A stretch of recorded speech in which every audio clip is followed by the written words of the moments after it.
Hi guys, welcome to my stream. Hope you're all doing well today. As per usual, let me know if you can hear me. If the music's too loud. I think it's a little bit loud. I'll turn it down a bit. Maybe that's a bit better? Question mark. Also, I just realised how messy my room is. Apologies, I'm in the middle of packing my house. So there's literally stuff everywhere. But yes, thank you for joining me today. We're going to be doing Poison after my 1 week hiatus. Yeah, sorry for that. Basically, I had my university dissertation defence, so that is why I didn't stream last week. No cardboard cutout. I mean, he's hiding at the moment. I can always go get him if you want. I can get Nigel if you want. I just don't want to offend anyone. I can do that. We'll take a chat vote. Who wants Nigel cut out in the background? Oh dear.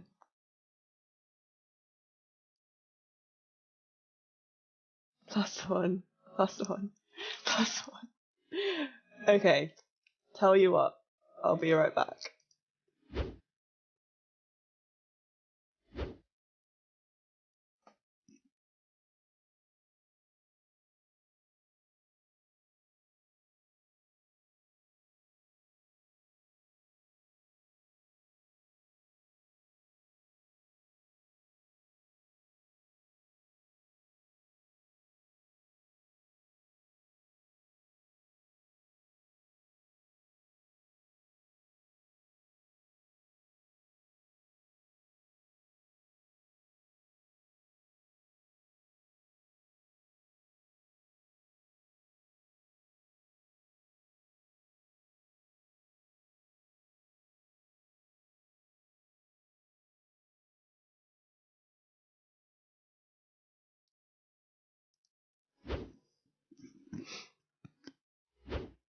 Okay, I'm back. So is Nigel. Just want to say that I am not a fan of Nigel Farage. The reason I have a cutout of Nigel Farage is a question for Andy, who's in the chat. So please ask him. This is not my doing, but he's here anyways. There we go. Might move him over a little bit. Yeah, it's all good. He's a pal. Yeah, okay. But yeah, he can lurk. Still not really a fan. You could have got me the Queen or something. Someone great. Yeah, that Nigel. Unfortunately. Apparently I was going to get Boris Johnson, so I don't know if it's an upgrade or a downgrade. But he's here now. We'll just give it a couple minutes, let people join, etc, etc. God, I love Boris. Maybe we should send a card cut out to you of Boris rather than me. Oh, I've got a really croaky voice. This always happens in stream. I will also check that my machine works. Mary Berry. I would have loved Mary Berry.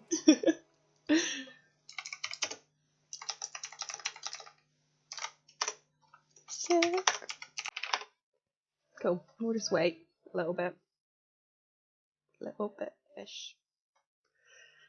Mary Berry watching you pee. I mean, Nige sometimes watches me sleep. It's a bit scary. Especially seeing a shadow in the middle of the night and not forgetting that it's just a cardboard cutout. But yeah, we live and we learn. Could be someone worse, I suppose. Don't know. Could be that clan from It. I would not have appreciated that. We'll give it another minute, let people join. Hope you're all good. As I said, we're doing Poison this week, which is the first box that I ever did on HacktheBox. A few years back. I think I was like first year uni, something like that.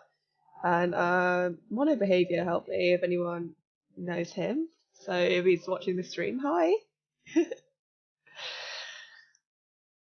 Pennywise, that's the one. I don't like clowns, unfortunately, so that would have been terrifying for me. Better than a guard dog. I was actually like, I was having some neighbour disputes the other week, and I was actually going to put him by my door just to scare away the neighbours. I should have done that, really. I might put him on the balcony. Oh dear. Move this over here.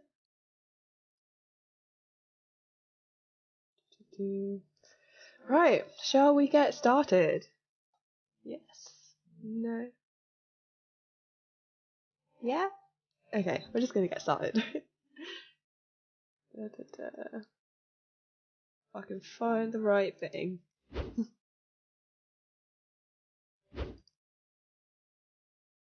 Cool. Right. Poison. So, as always, the first thing we always do when we have a box is we scan it, just to make sure we know what's going on with that box. So do Nmap, then -A, which is the aggressive detection. I think it was 8.4. And this will do some banner grabbing for us, it'll do an OS detection, it'll run some basic scripts. Let's see if we can find out what's going on with this box. So, yeah. Is the music too loud? Or did you say it was okay? I think it was alright. But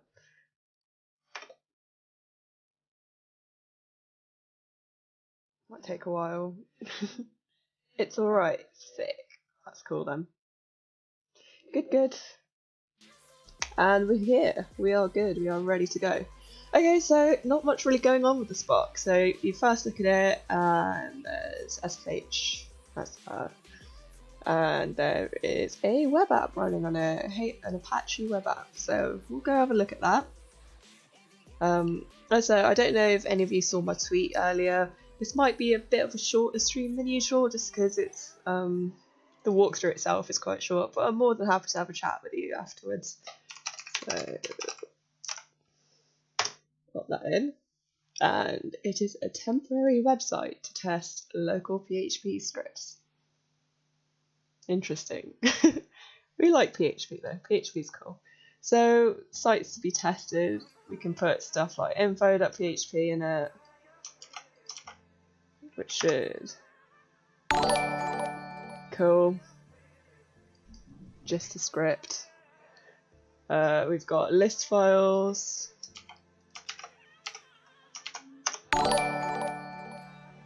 Which is quite interesting. So, oh my gosh, Zesty Fish is going on a gifting spree. Thank you so much. So yeah, if we go to list files, we zoom in a little bit. We have a few things going on here. So you've got a browser.php, you've got an index, info, any list, which is what we're using at the moment. PHP info.php, and this, which is super exciting to see because we love seeing password and we love seeing backup. But thank you so much, Andy, once again. That's amazing. Thank you. Yeah, so if we take this, then oh my gosh, you put it here. We have a really long base64 string. So absolutely, Andy, MVP. Yeah, password is secure. It's encoded at least 13 times. Hint, hint, nudge, nudge. What could go wrong? So the smarter people of this world could probably write a nice little bash one-liner, but I was not script. I'm not good with scripts / one-liners. So I use CyberChef, which actually allows me to introduce you guys to CyberChef. Basically, CyberChef is a little web app made by GCHQ, and it allows you to play around with encoding and decoding stuff.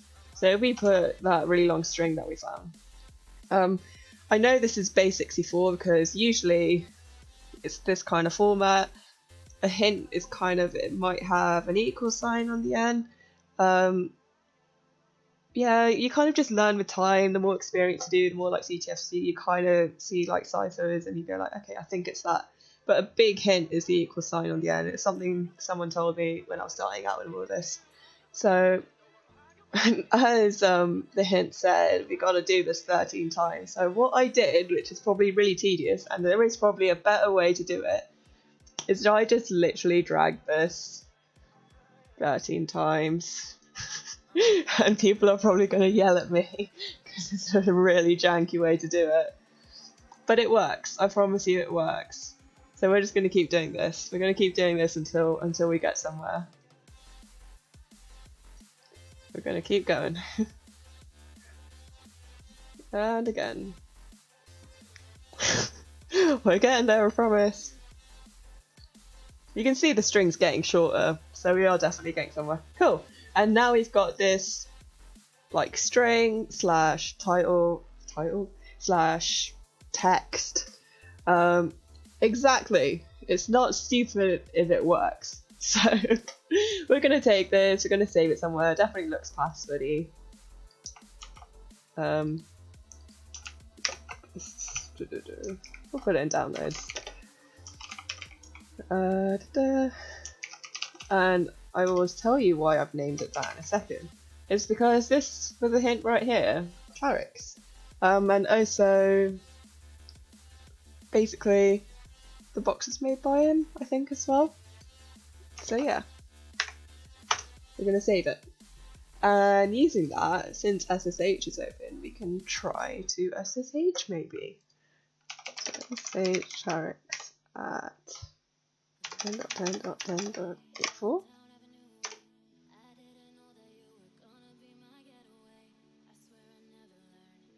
It should work, I think. My brain's really fuzzy today, so I'm really sorry if this isn't one of my best streams / walkthroughs. And then we're going to use the password that we found from the decoded base64 string. And we are in. Pretty straightforward, really. Yeah, do we have any questions about how we did that? Because it's pretty straightforward. But you're doing awesome. Thank you. I do appreciate it. I've had a bit of a crap day today, but I couldn't cancel another stream. So I'm here instead. But yeah, as you see, we've got a foothold, we've got a bunch of information that is a free BSD box. You can do your usual sort of uname-a just to get an idea of the environment. You can do like ID. I don't know if that works here. Yeah. So you can do your standard stuff just to figure out what kind of environment you're in. Oh, I blinked and missed how you got the encoded password. Absolutely not a problem. So what we did was we found this web page, and by using the listfiles.php kind of script name they call it, is we got this password backup.txt, and then we took this, we put it in here, and that's how we got to that. And then we just popped it in CyberChef and we decoded it 13 times. I think it was 13, who knows, around there. I'm using base64. And then we used that password to SSH in.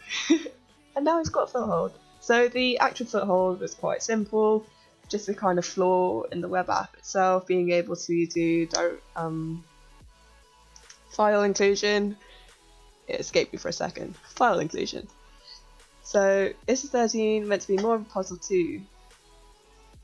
Perhaps, but yeah, 13 times encoding. Exactly.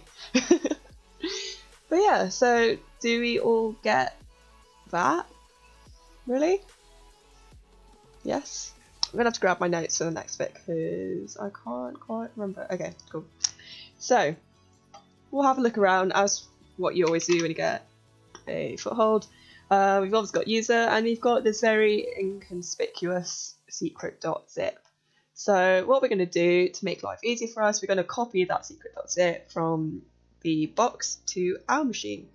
And if you've ever watched my streams before, you'll know that I have the memory of a sieve, so I always have to take notes and copy my one-liners. But we're going to use SCP for this, and I'm going to copy it, but I'll explain what the actual one-liner does. So open up a new tab, let's pop this, go to the desktop, that's where it's going to end up. So what we're doing here, we're doing SCP, which is a way to copy something over SSH. We're going to log in as Charix, we're going to grab secret.zip, and we're going to put it on our root/desktop. So we're going to put that there.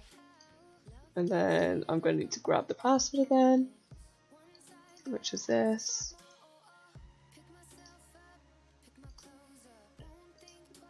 And it should eventually prompt me for a password. There we go. So we're going to put the password that we use for SSH login. And we have officially copied that over. So we can have a look here. There's the secret.zip. So we can try unzip it. And it prompts you with a password. So purely by trial and error, I found out that if you use the same password as you've been using for your SSH, I did this yesterday, so I've already got a secret, but let's ignore that. We can extract it. So that was quite cool. Use the same password for the unzip, and you now get this secret. You have a look at secret. It's just a bunch of gobbledygook. Doesn't really make much sense. So this is the part where I got really stuck, because I'm a real hacker, obviously. But yeah, I was really stuck because I was like, how's this supposed to get me root? Blah blah blah blah blah. So I kind of went back to square one, and I just started looking around the machine again. So if you've seen my previous streams, or if you've read my Bop to the Top Privask track list, I always suggest looking at outgoing and incoming connections. I actually put in that list to use netstat, but something else you can use is sockstat, which is quite cool. So if you do sockstat, then -4 for IPv4, and then -L for listening, we have a bunch of cool stuff. So you've got clearly webby stuff because it's on the 80 port. We've got a mail thing going, but what's really interesting here is the VNC stuff. VNC is interesting.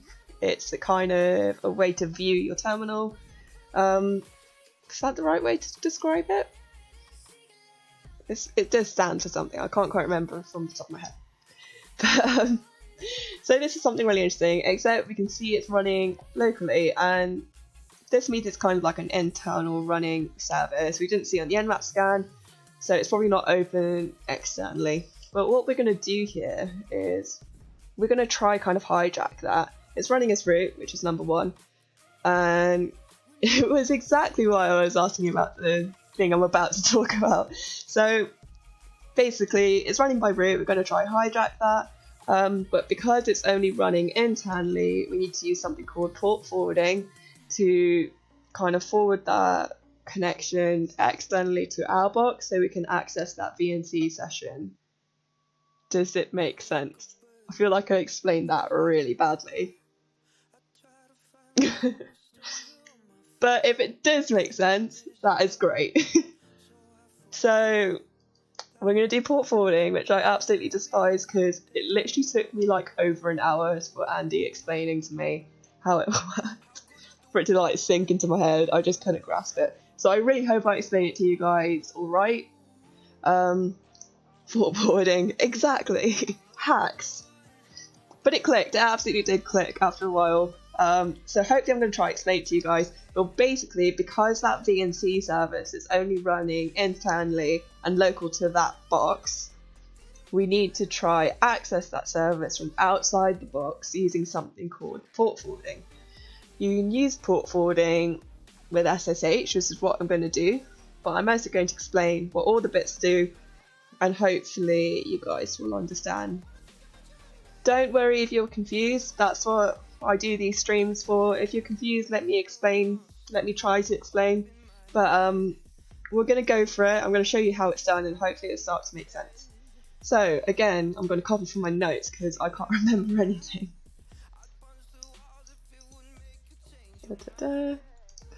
So on our attacking machine, we're going to do this. We're going to clear that first.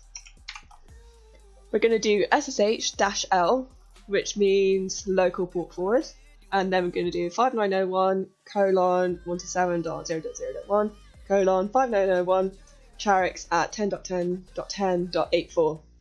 So what that is basically doing is opening the port on the machine, the poison machine, and then it's forwarding all the traffic from that port to our local port and our attacking machine on 5901 and our machine. So does that make sense? And we're using SSH to do it, which is why we've got this Charix at 10.10.10.84. Will be prompted by a password as per.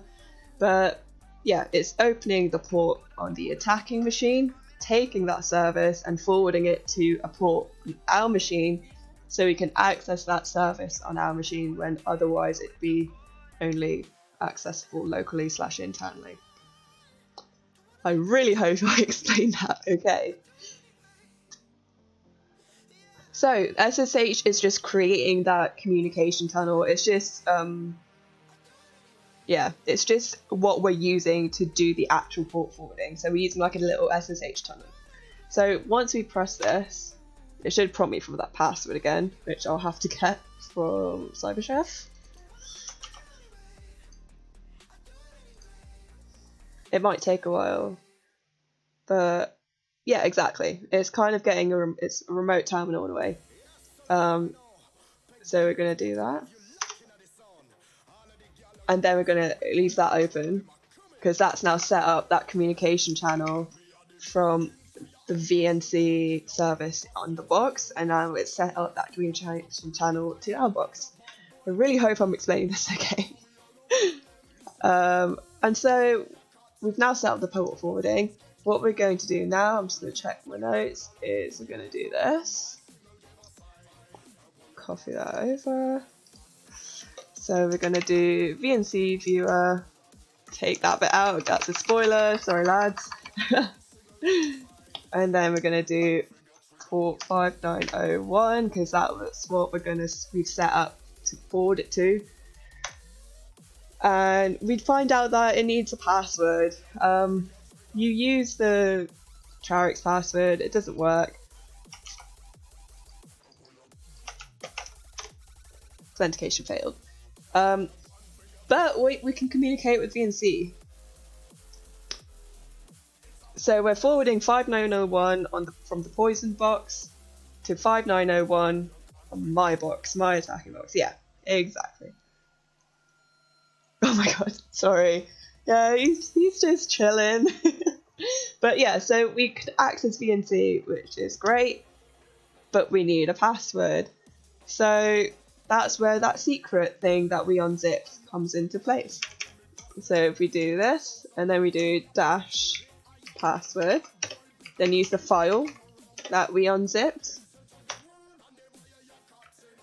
we have now opened a VNC session on the root of poison.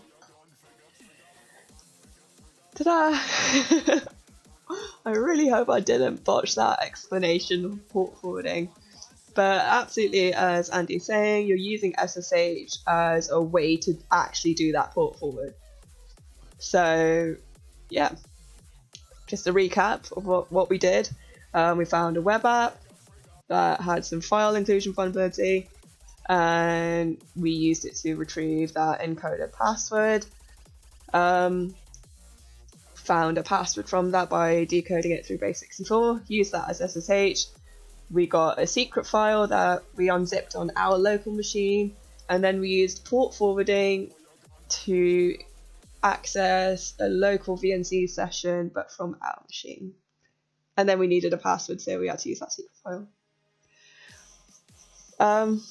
How do you guys think of doing that? It takes a lot of trial and error. Definitely my walkthroughs are way more simpler than the actual hacking process. So it takes a lot of trial and error. I sometimes spend hours, days doing these boxes, but obviously with a walkthrough, at least it's like a step-by-step process. So why was the secret file garbage? I'm not actually sure. It might have been just some sort of binary. Who knows? Can I have a look? Let's have a look. I don't know if it will even say anything. I think it was something like that. It was just garbage. But it was the password needed for our VNC session. Yeah, my brain's not really working today, so I really hope it was all okay. But if you have any questions, I'll be more than happy to try explain it. How did you make the secret file? Absolutely no worries. So if we go onto here, we're in our home directory as Charix when we got our foothold was this secret.zip. So we used SCP to get that zip file and bring it to our machine. And then when you unzip that secret.zip is how we got that secret file full of junk. And then we use that secret file to authenticate as VNC. So how do you figure out VNC was running? So we use something called sockstat, which is kind of like netstat in a way that it's just going to pick up outgoing and incoming connections on your box. So it was just sockstat -4 for IPv4, and then -L for listening connections. And then you can see here that we've got root running VNC, which is the X VNC, actually running on 2 different ports. So yeah, netstat also works. That's what I used in my box at the top, but just thought I'd show you something different. It says what's in my notes from like 2 years ago, so I thought it'd be good to show you guys. But yeah, that's how we found out VNC was running, but only locally, so that's why we got it forwarded on. Yeah, cheat sheets are life. You should literally I can't ever remember anything. I've got loads and loads of cheat sheets and loads of documents.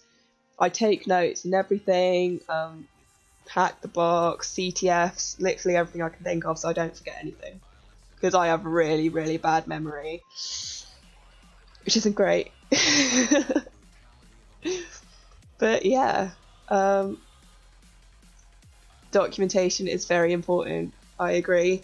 I've heard from many professionals in industry as well, when you do pen tests, they are saviours, taking notes, documentation, because obviously you got to write that report at the end of that job, and you kind of need to remember what you did in order to inform the client. So taking notes is absolutely key, whether it be for learning, whether it be because you're a professional in the industry. Definitely recommend. But yeah. So I really hope you guys enjoyed that. But yeah, literally all of mine are text files and Evernote.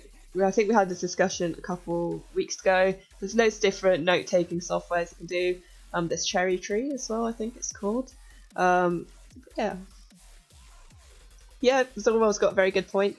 So foreign addresses is the star thingy, which is good.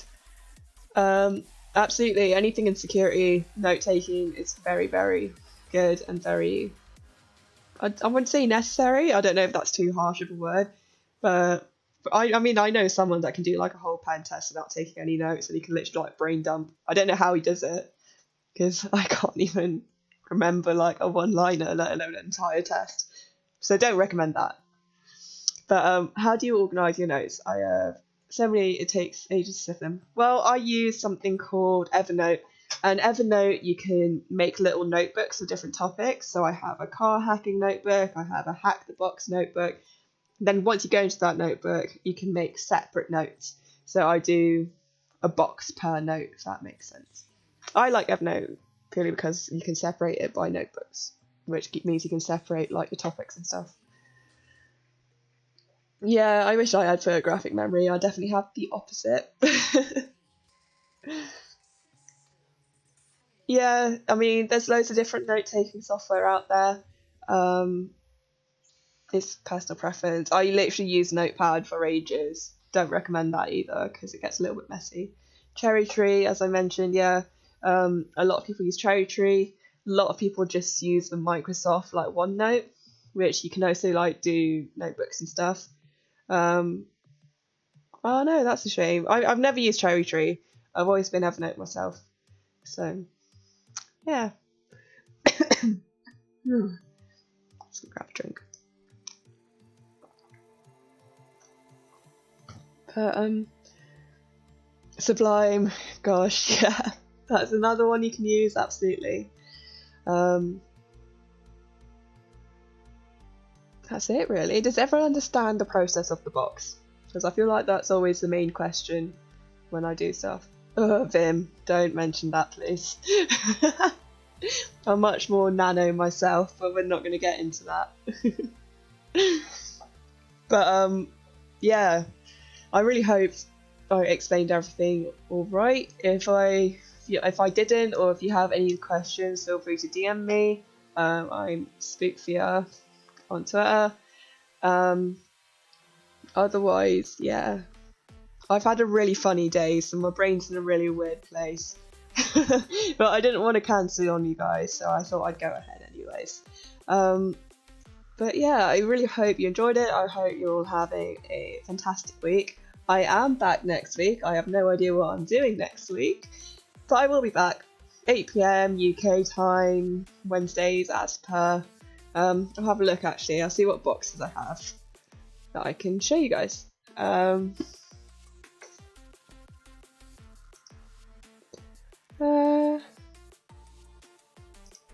mean, there's a couple I can do.